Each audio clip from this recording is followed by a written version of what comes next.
Hi everyone, welcome to phase 2 of using Google products with your WordPress website.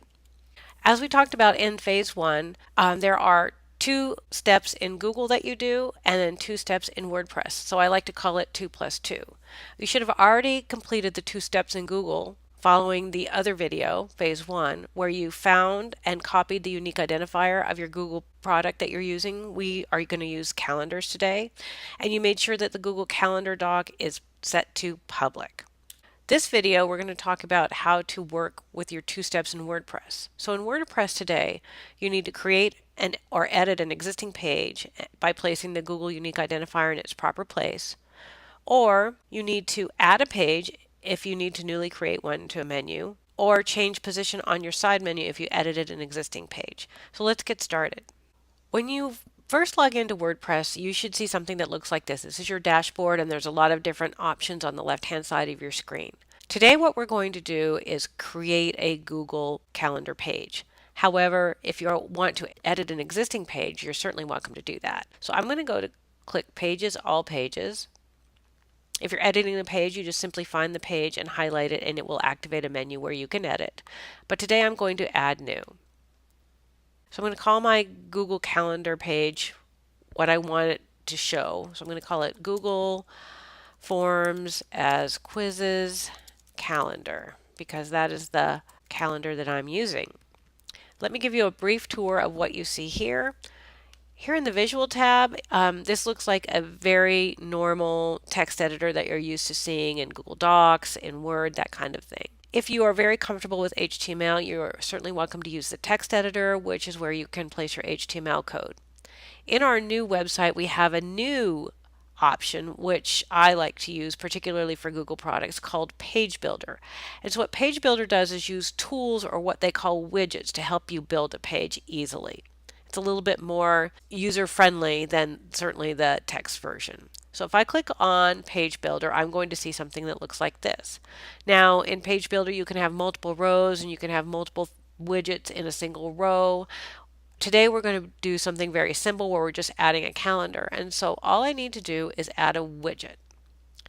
This is the list of widgets that I have available to me.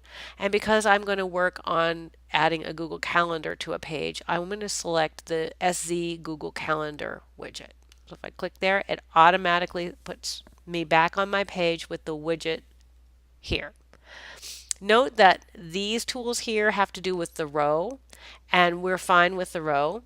But if you go ahead and put your cursor on the widget, you'll see that you activate a menu. And we're going to click the Edit menu. So this is the widget attributes, and all you have to do is under Calendar, paste in that unique identifier that we had already copied on Google. I'm going to click Done, which updates the widget, and then I'm going to click Publish, which is going to publish the page.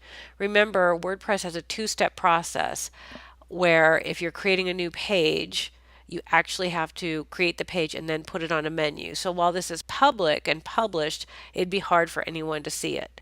If you're editing a page, then obviously the minute you make a change and it's already on a menu, that will be seen. So now I can preview my changes to see what I have. And here's my Google Forms as Quizzes calendar, and here's my assignment for that particular calendar that I have. So that is exciting. Once you've created a page, now I need to add it to a menu. If you're just editing a page and you like where it is on your side menu, you're done. But if you want to move where it shows up in your side menu, you also will want to follow along. So you're going to go to Appearance and you're going to go to Menus. And you'll see over here that the most recent, right at the top, is the page that I just created. And I'm going to click on that and I'm going to add to my menu. So now I will be able to find this on the very bottom of my menu structure, and I can put this wherever I would like to. I can drag it, and I think I'll drag it up to WordPress. I have a WordPress on my site, so I'm going to put it right here. I'm going to keep it out there. And now this is very important. Now we want to save the menu. So now what I can do is I can go and I can visit my site. And under WordPress, here's my Google Forms as Quizzes calendar page. And there it is. In troubleshooting, if you're finding that this doesn't work, I suggest you go back to the Google side and ensure that you have properly made your Google product, whatever it is, public and published to the webs in some cases. Also, please feel free to contact me and I'll be happy to help you out. Thanks so much.